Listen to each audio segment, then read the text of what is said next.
is detox and does everyone need it? Hi, everybody. This is Dr. Bibi. I'm a doctor of clinical nutrition, and here I meet with you every week with the functional nutrition and wellness information nuggets that we prepared with the Global HR Summit team. So today we will be talking about detox and if everybody needs it. So let's start. So why do we need detox anyways? Did you know that there are over 80,000 chemicals registered for use in the United States and around 2,000 new chemicals added each year? So each country has their own regulations when it comes to the chemicals. However, it's very obvious that we are exposed to a huge amount of chemicals compared to our ancestors. And if you're a common individual just getting out of the house, to go to work, you got your shower, you had your breakfast, did you know that you could be exposed to over 100 chemicals? Even before starting your day. This is just the average number in United States, but I would assume that this number is somewhere between 50 to 100, almost in every country. So we definitely need to detox. So the toxins are everywhere. Like, let's be real. In our modern life, we are exposed to so many toxins, and these are coming from the air. If you're living in the urban setting, outdoor air quality could be really bad. But sometimes indoor air quality could be as bad as the outdoor air quality, especially if you are not using air purifiers or getting inside with your shoes and everything. Water could be problematic. A lot of chemicals can be seeping into our water sources. Pipes is another issue in the water quality.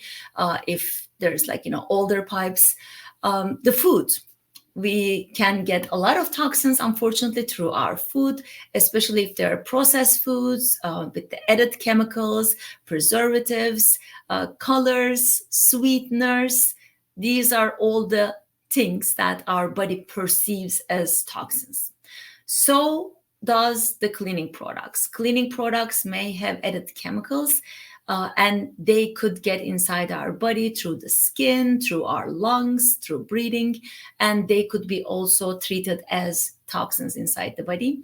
And unfortunately, the last but not the least, cosmetics. Our cosmetics, skincare, hair care, makeup products, they all get on our skin, and skin is our largest organ. Whatever we put our skin gets into our bloodstream, it gets absorbed into our bloodstream, and it needs to be detoxed properly, because they could also have some chemicals too. But you can say, well, a lot of people get exposed to those toxins, live in the urban settings, use any chemicals, cosmetics, eat whatever they want, but they don't get sick. Not everybody gets sick. And some people really get sick, even with all the care that they're putting through. So everyone is different. There is an equation to that. Disease risk is equal to how potent those toxins are, how many times that you're exposed. So toxin potency times our exposure, how many times we're exposed, times how susceptible we are. So this gives a roughly equation for our disease risk. When we have these symptoms, it means that we are more like a susceptible person or a sensitive person, and our exposure is increased and the toxins are more potent than our body can handle. Our body does a great job of masking those symptoms, sometimes detoxing those chemicals, so our bodies do not perceive them like as cumulative exposure, or it doesn't become too toxic for the body. But if we cannot, then we have those symptoms. And when we have the symptoms, that is like an iceberg. And when there's enough symptoms, that can lead to a diagnosis. And when we're at the diagnosis level, it means that we have so much going on at the root level that needs to be solved.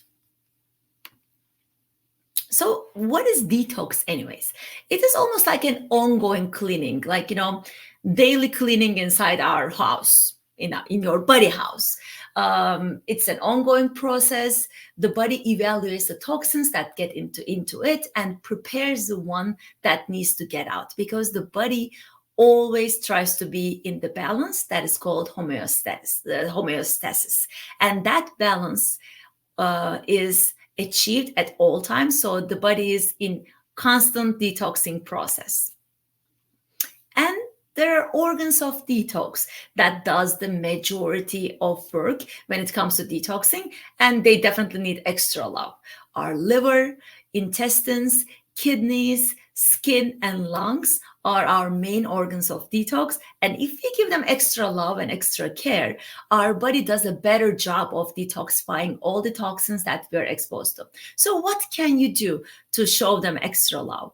Liver would love to get more hydration and clean foods, cleaner foods, more produce, more fruits, and less processed foods, less artificial ingredients. I hope, like, no artificial sweeteners, no artificial colors.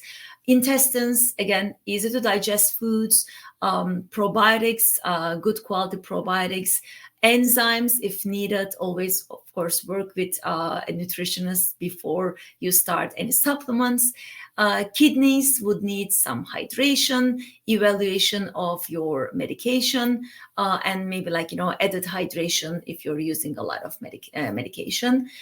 Skin, we need to show extra love to skin as well. Dry brushing is a tool I cannot recommend enough. Dry brushing is basically getting a good quality, like a medium level brush, not too hard so it wouldn't damage the skin, but not too soft. So you should be feeling those bristles working and getting rid of those, like, dead skin cells. Dry brushing is super helpful to get the lymph drainage going on, because we need our lymph to be properly drained out of the body, properly gotten out of the body. And healthy cosmetics, choosing better cosmetics, cleaner cosmetics, is a way to show extra love for the skin. For our lungs, better air quality. Indoor and outdoor, you can use an air purifier. You can take out your shoes when getting inside the house. You can air your house regularly, daily, regardless of the outside weather condition.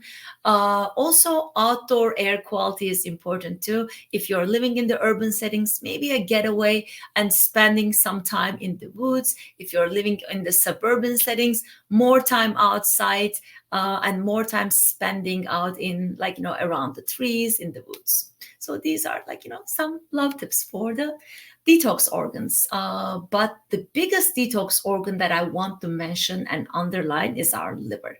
It has over 300 functions inside the body. It makes over 3,000 different enzymes, and actually will filter 10,000 pounds of substances, roughly around, like, 5,000 kilos of substances over its lifetime. It has a variety of roles inside the body. Some of them are, like, making the bile to digest the fats, checking all the foods before they go into the bloodstream. Liver is actually our checkpoint when the intestines absorb all the foods. As the first checkpoint, intestine sends everything to the liver. So the liver checks them if they are good to go, like, sent to the bloodstream, or if they need to be detoxed from the body. And of course, like, detoxing is one of them. Making cholesterol is another function. It has, like, so many functions. And if liver is overloaded with the toxins, it cannot efficiently and effectively help the body to do other functions, like, weight loss, energy, processing of the nutrients. So we need to show love to our liver in an extra fashion, other than the other organs, like more than the other organs. So inside the liver, if we go inside the liver, the detox happens in 2 phases. And again, this is a process that happens daily in the liver. In the first phase, the toxins that are usually fat soluble, all of them are fat soluble, they become water soluble. In that phase, we need vitamin A, C, E, selenium, copper, zinc, manganese, coenzyme Q10. Remember all those micronutrients that I was mentioning in the previous videos? These are the things that we would need. So eat a variety of foods. Take the supplements if you know that your body is deficient in them, or if you're using medications that makes your body deficient in some of the nutrients.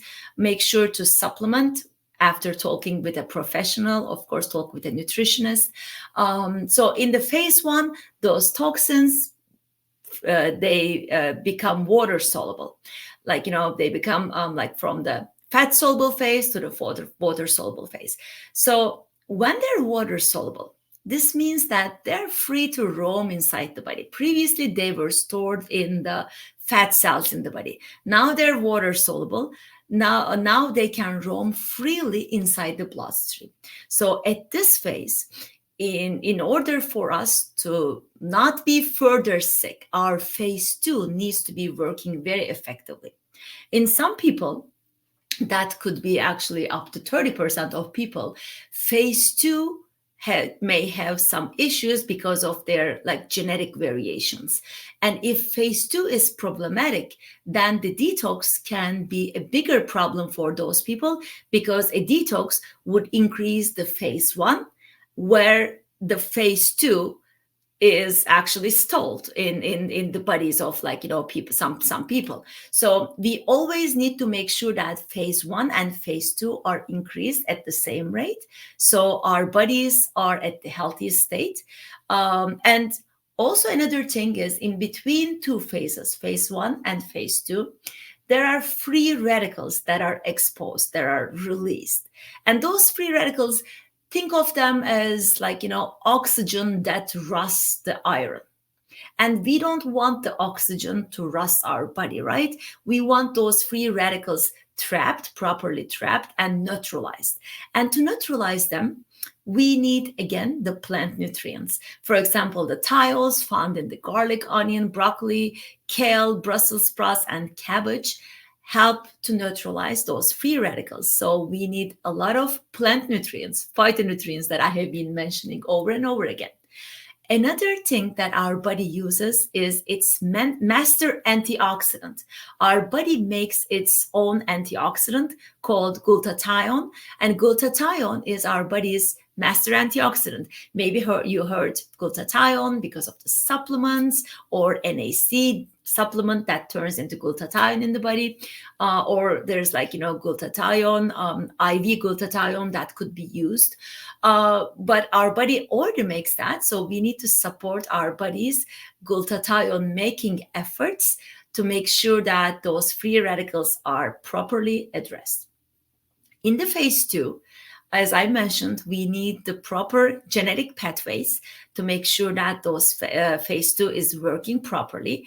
If our genetic pathways are not working properly, we need to support them with the correct nutrients, so the liver can pack those toxins and send them out with urine, feces, and bile. In that second phase, we also need beans, bone broth, clean grass-fed meat, wild fish, nuts and eggs, sunflower seeds, garlic and onion, they're so good, broccoli, Brussels sprouts, and some fruits as well. These are all needed for a healthy detox, phase 1 and phase 2. But just remember that we need a proper healthy detox that is ongoing in our body, and to make sure that it is proper and healthy, we need to have variety of nutrients coming from our foods, and sometimes supplementing what is needed inside our bodies.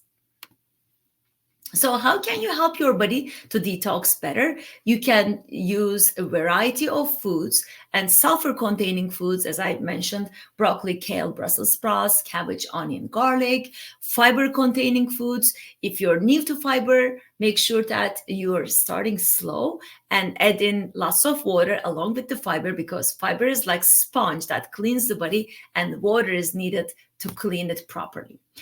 Get your hydration daily. make it maybe like boost your hydration. Start your day with lemon water, add some ginger, grate some ginger inside your water. You can do cayenne pepper, lemon water to actually up your metabolism as well.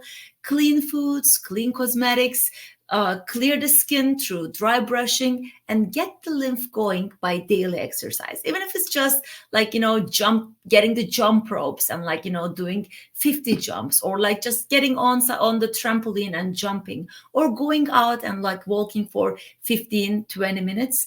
Make sure that you are incorporating daily exercise into your routine. What about the detox programs? Maybe you've heard about detox programs. Maybe you have went to a detox program before. Remember the phase 1, phase 2. We don't want a program that increases the phase 1 too fast that the body cannot catch up with it. Or if you're somebody who might have more sensitivities or who might have more issues, then it's a sign that you might have phase 2 issues. Be very careful in the detox programs and make sure to add the deficient nutrients or the nutrients to support the phase 2 better. Make sure to do a clean eating, hydration, rest, and relax. If it's a long program that is not created by a professional, that is extremely restrictive, no supplements, no fats, and things like that, I would highly suggest that you avoid that kind of detox programs, because you might end up feeling worse than you started the program, or you might trigger some health issues. I actually have seen a lot of people who have came to me previously after those programs. After a couple programs, their health issues are triggered. We have to work actually harder in a nutrition and supplement plan to make sure that their bodies are back to balance. So make sure that you are being very picky about your detox programs if you want to be on one. And who gets the most benefit from detox programs anyways? If you have a chronic fatigue syndrome, fibromyalgia, any systemic inflammation, gastrointestinal disorders, IBS, obesity, if you have any sugar or food addiction, or if you're if you have environmental exposures, and if you're a sensitive person, fibromyalgia, as I said, like a cardiovascular issues, benefit highly from detox programs. And some benefits of the detoxes, they're actually the actual results from our detox program participants. Increase energy. Usually after a week, the first week is a little tricky, so you might need to rest a little bit more. You might feel a little tired, maybe detox flu type of syndromes where there's a healing crisis period. But after that, after a week, usually it is like 4 to 5 days, but just to be safe, I say it's a week. You would have increased energy, better balancing of blood sugar that comes hand in hand with a restful sleep. We usually get, oh, I haven't slept so well in years type of comments after the detox programs. Healthy digestion, and a little bit of longer term, better cardiovascular health, healthy skin, hair, and nails. Our detox participants usually get comments on oh, have you done something to your skin? Did you start your face care regimen, or did you use anything new for your makeup? Also, clear thinking, healthy joints, and weight management as well. Maybe losing 5 to 10 pounds. This is, of course, not typical. This is not the main goal of a detox program anyways, but it's also a benefit that our detox participants have seen so far. What can you do right away? I always try to give tips at the end of each presentation. So right away, you can start drinking more water, because hydration is key to help support your detox processes. Evaluate how gluten and dairy impacts you. These are usually the two biggest culprits in your health and in your nutrition. Just evaluate with a food diary, as I mentioned in the previous video. Make sure that you're doing a good food journaling for a couple days to a week, and see how those foods impact you. If you want an online detox evaluation, feel free to mail us at team@nutritiousdr.com, and we can send you an online detox evaluation so you can see where you are and if you need detox right away. So we have been creating those programs with the Global HR Summit team, and make sure to follow us for more tips on your wellness, on functional health, and we will be meeting with you weekly until the Global HR Summit on June 5th and 6th in Istanbul. Have a great and functionally healthy week.